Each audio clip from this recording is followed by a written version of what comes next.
Do you like Chartreuse or cocktails like the last word? Or if what I just said sounded like Brazilian to you?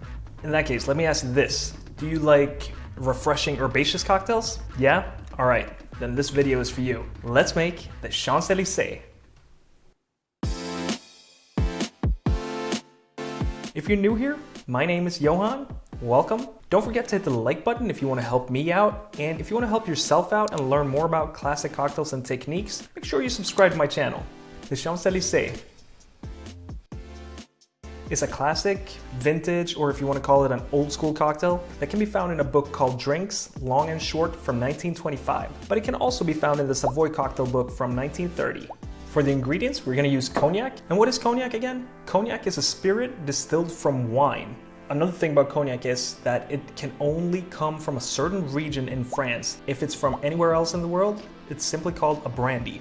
And here's some mind-blowing information for you. The word brandy actually comes from the Dutch word brandewijn. In Swedish, it's brännvin. This word means burnt wine, and what they're referring to is distilled wine. So when you have your wine, you burn it, you heat it up from underneath. That's basically how you start the distilling process, very simply put. We're also going to use Chartreuse, and it doesn't say in the books whether it's yellow or green Chartreuse, so I'm just going to do a mix of both. And Chartreuse, I've talked about this before, but it's a liqueur made by Carthusian monks in France, and it's been around for several hundred years. It has about 130 botanicals in there. It's a liqueur where the recipe is shrouded in mystery, and nobody really knows exactly what goes in there. And then finally, we're also going to use some fresh lemon juice and some simple syrup. This is a 1-to-1 ratio, and I don't know why it has this color. It could be that it's organic, I don't know. Usually simple syrup is just completely clear. We're gonna need a shaker, jigger, strainer, and a fine mesh strainer. We're gonna start with 2 dashes of Angostura Bitters, and I know I forgot to mention this in the ingredients, but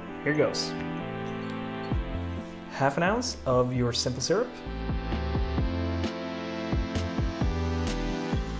1/4 ounce of green Chartreuse, 1/4 ounce of your yellow Chartreuse, and 3/4 ounce of fresh lemon juice, and 2 ounces of your cognac.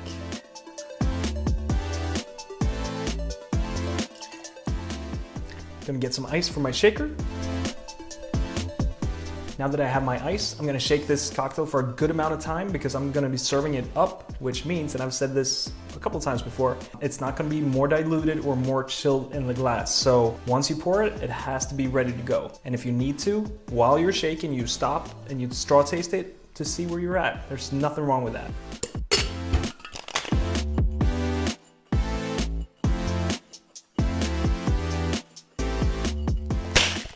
And serve it in a coupe or a Nicanora or whatever stemware you prefer, and double strain it. And garnish it with a lemon twist.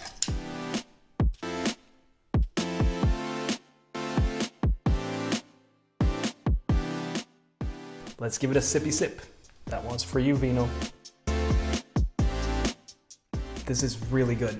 You get the fruit from the cognac, and I know you might not even think of cognac as fruit, but like I told you, it's made from grapes, so even though this is an aged spirit, just like bourbon, it's definitely fruitier than a bourbon. Anyway, you get the fruit from there, you get the fruit from the lemon juice, the sweetness and the herbal notes from the Chartreuse, which is really nice. The bitters are more so there just to tie everything together.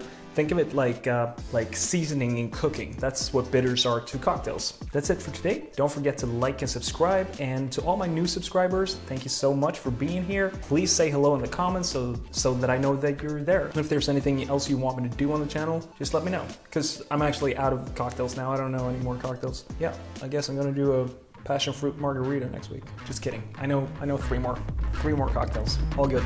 So see you next time.